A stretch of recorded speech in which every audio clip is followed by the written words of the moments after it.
boys and girls. You found me again in my garden. It's the most beautiful day. The birds are singing. The sun is out. There isn't a cloud in the sky. I'm enjoying spending a lot of time out here. I wanted to share my beautiful plant that Sue and Ted gave me. Isn't it beautiful? I'm glad you can join me outside today in my garden, because if you tuned in before and enjoyed the tale of Peter Rabbit, you'll remember he talked about his cousin, Benjamin Bunny. So I'd like to read to you today The Tale of Benjamin Bunny by Beatrice Potter. Are you ready to listen? Because I'm ready to read. Here we go. The Tale of Benjamin Bunny by Beatrice Potter.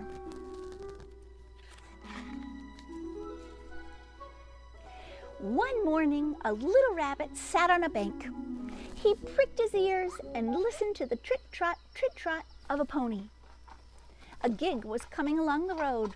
It was driven by Mr. McGregor, and behind him sat Mrs. McGregor in her best bonnet. As soon as they had passed, little Benjamin Bunny slid down the road and set off with a hop,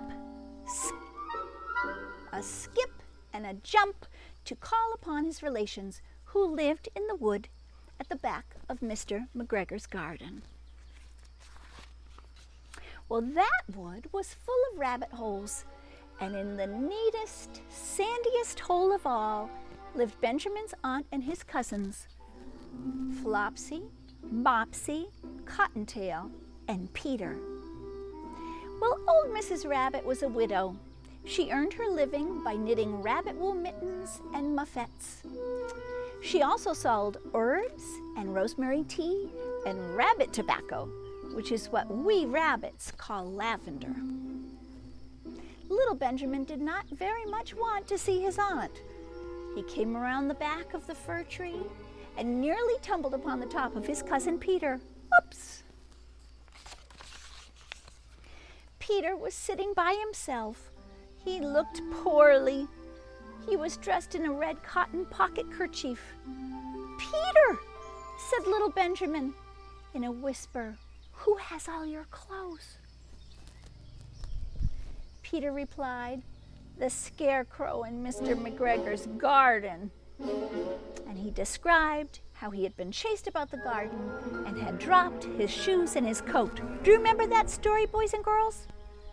Little Benjamin sat down behind his cousin and assured him that Mr. McGregor had gone out on a gig, and Mrs. McGregor was with him also, and certainly for the day, because she was wearing her best bonnet. Peter said he hoped that it would rain. At this point, old Mrs. Rabbit's voice was heard inside the rabbit hole calling, "Cottontail, Cottontail, fetch some more chamomile." Peter said he thought he might feel better if he went out for a walk. And then they went away, hand in hand, and got upon a flat top of the wall at the bottom of the wood. From here, they looked down into Mr. McGregor's garden. Peter's coat and shoes were plainly to be seen upon the scarecrow, topped with an old tam-o'-shanter of Mr. McGregor's.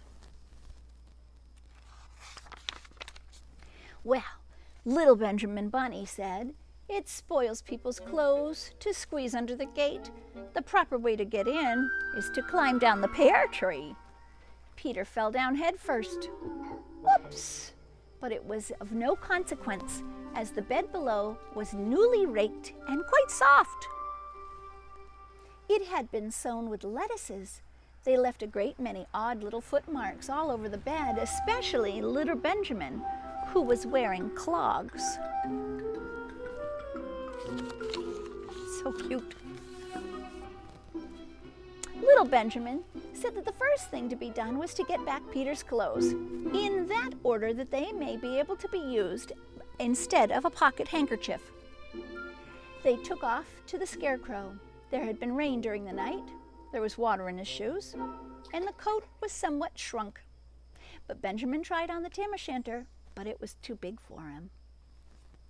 Then he suggested that they should fill the pocket handkerchief with onions as a little present for his aunt. Peter did not seem to be enjoying himself.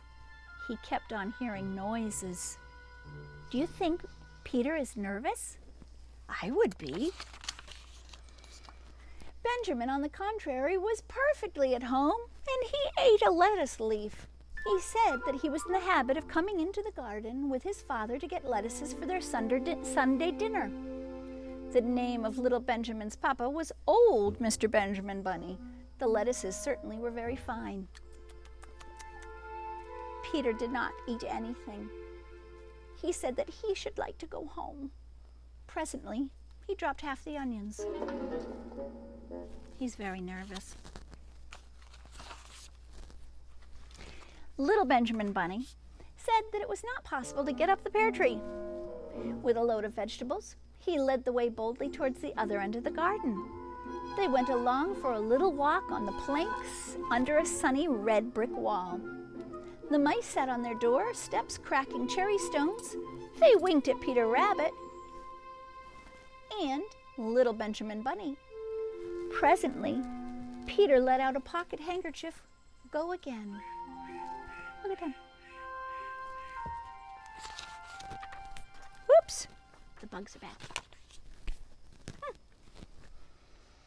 They got amongst flower pots and frames and tubs, and Peter heard noises worse than ever. His eyes were as big as lollipops. Oh no! He was a step or two in front of his cousin when he suddenly stopped. This was what those little rabbits saw around the corner. Little Benjamin took one look, and then in half a minute less, in no time, he hid himself and Peter and the onions underneath a large basket. The cat got up and stretched herself and came and sniffed the basket. Perhaps she liked the smell of the onions. Anyway, she sat down upon the top of the basket, and she sat there for 5 hours. I cannot draw you a picture of Peter and Benjamin underneath the basket because it was quite dark, and because the smell of onions was fearful, and it made Peter Rabbit and little Benjamin cry. The sun got round behind the wood, and it was quite late in the afternoon, but still the cat sat right on top of the basket. At length, there was a pitter-patter, pitter-patter, and some bits of mortar fell from the wall above. The cat looked up, and Mr. Benjamin Bunny prancing along the top of the wall on the upper terrace. He was smoking a pipe of rabbit tobacco, and he had a little switch in his hand. He was looking for his son. Uh-oh. Old Mr. Bunny had no opinion whatsoever of cats. He took a tremendous jump off the top of the wall and onto the top of the cat, and and cuffed it off the basket and kicked it in the greenhouse, scratching off a handful of fur. My goodness, the cat was much too surprised to scratch back. When Mr. Old Bunny had driven the cat into the greenhouse, he locked the door, and then he came back to the basket, and he took his son Benjamin by the ears. Oh no, he's in trouble. And then he also did the same to Peter. And then he took out the handkerchief of onions and marched right out of the garden. Oh my, they got into trouble. When Mr. McGregor returned about half an hour later, he observed several things which perplexed him. It looked as though some person had been walking all over the garden in a pair of clogs, only the footmarks were so ridiculously little. And he could not understand how the cat could have managed to shut herself inside the greenhouse, locking the door upon the outside. When Peter got home, his mother forgave him because she was so glad to see that he had found his shoes and coat. Cottontail and Peter folded up the pocket handkerchief And old Mrs. Rabbit strung up the onions and hung them from the kitchen ceiling with the bunches of herbs and the rabbit tobacco. Boys and girls, I hope you've enjoyed the tale of Benjamin Button. Now, ladies and gentlemen, boys and girls, this was written in 1904, and that's why some of it doesn't sound like the words or themes that we would use in a modern book. But it's always fun to read books, and I love this tale of Benjamin Bunny and his cousin Peter Rabbit. I've enjoyed being outside and reading books with you. I hope you're taking the chance to get outside and maybe work in the garden with a mom, dad, or caregiver, whoever that you're at home with. Later on, tune in for more videos on my YouTube channel or through elkinspubliclibrary.org website. We post everything there, and you'll see how my garden is growing, how the chickens are getting bigger, and we might have to visit with the beagles soon enough. We have so many things planned for the days to come, so I hope that you'll keep watching. This has been a production of Baker Company in cooperation with Elkins Public Library in the town of Canterbury. It is a fair use, educational, not-for-profit recording and cannot be copied or sold without permission of myself, Elkins Public Library, or the town of Canterbury.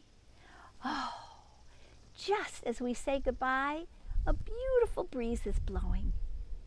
I'm thinking of all of you each and every day.